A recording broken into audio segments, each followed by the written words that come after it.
Remember the 2008 Summer Olympics? Yes, the same edition in which legendary American swimmer Michael Phelps won 8 gold medals. It is still a record for most Olympic golds won in a single edition of the multi-sports event. He won gold in every single event he participated in. Yet the 2008 Olympics was also geopolitically important. It marked the rise of an emerging superpower in China, and China wants to repeat the same feat in 2022 with the Beijing Winter Olympics. Will it succeed? Let's find out. And welcome. You're watching TFI Global, the foreign affairs and geopolitical analysis arm of the TFI Media Group. I'm your host Atul Mishra. And in this video, I will explain how one difference between 2008 and 2022 Beijing Olympics is making Jinping super jittery. Let's begin.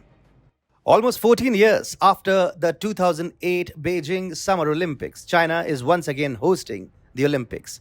This time, the Chinese capital is hosting the relatively less popular Winter Olympics.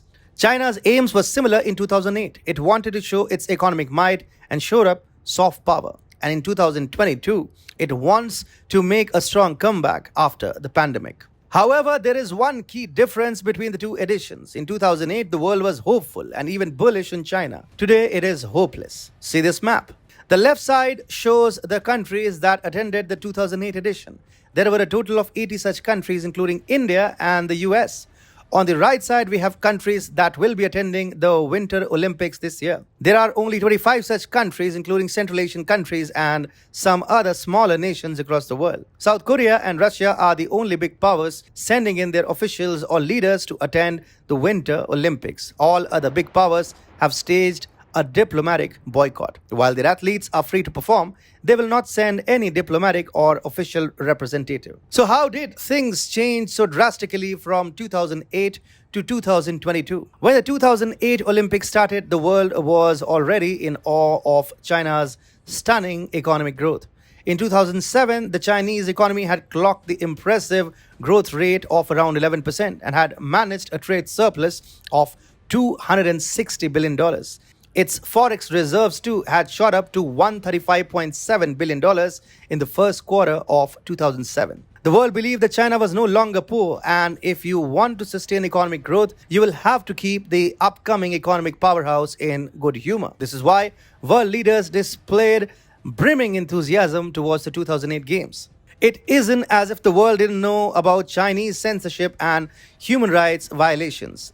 In March 2008, Chinese authorities killed several Tibetan monks who were protesting peacefully in the Himalayan region. And then in April 2008, criticism of Chinese oppression against Tibetans was also witnessed during the Olympic torch rally. Anyhow, the world ignored Tibet. Many fell for the Chinese gimmicks of temporarily lifting internet censors, false promises of economic and political reforms, loosening censorship tools, and designating official protest zones for demonstrations. Others were even hopeful of a more benign Chinese foreign policy. China could therefore successfully use the 2008 Olympics for ramping up its soft power and attracting global investors after a grand show in Beijing. Cut to 2022. 14 years later, China is no longer the emerging economic powerhouse that it used to be. With several coronavirus outbreaks, lockdowns, mounting debt crisis, real estate collapse, and Xi Jinping's anti-market policies, China has become a declining empire. No one feels the need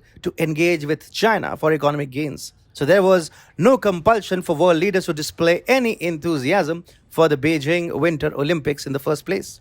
And at a political and diplomatic level, the world has turned hopeless. Media censorship in the country has only increased after 2008, and everyone has seen what the CCP has done with Hong Kong, Xinjiang, and Tibet over the last 2 years. In its foreign policy, China is more aggressive than ever before with its blatant military aggression in the Western Pacific and the Himalayas. A Pew Research survey shows that the global anti-China sentiment is at a record high.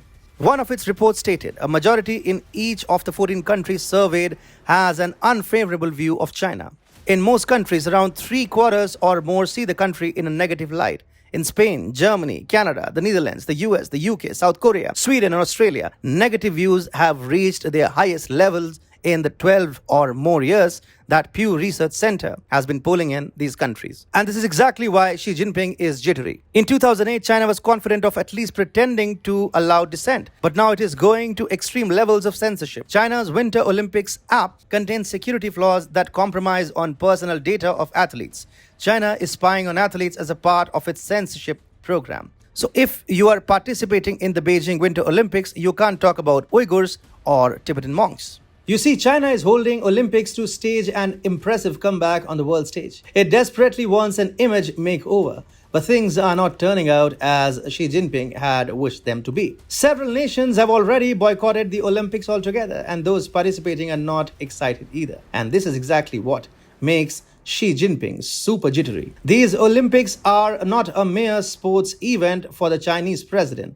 It's a do-or-die situation for him. Jinping is seeking a third term in office this autumn, and these Olympics will decide whether he is well suited to lead the country or not. As it appears, China is going to perform miserably in these Olympics as more than a dozen nations have already boycotted these Olympics. The Chinese people are now realizing that Jinping has made China a pariah state for the world, and this is going to cost Jinping his life, his chair, his power, his ambitions, and pretty much everything. Now this is the situation that's making Xi Jinping super jittery.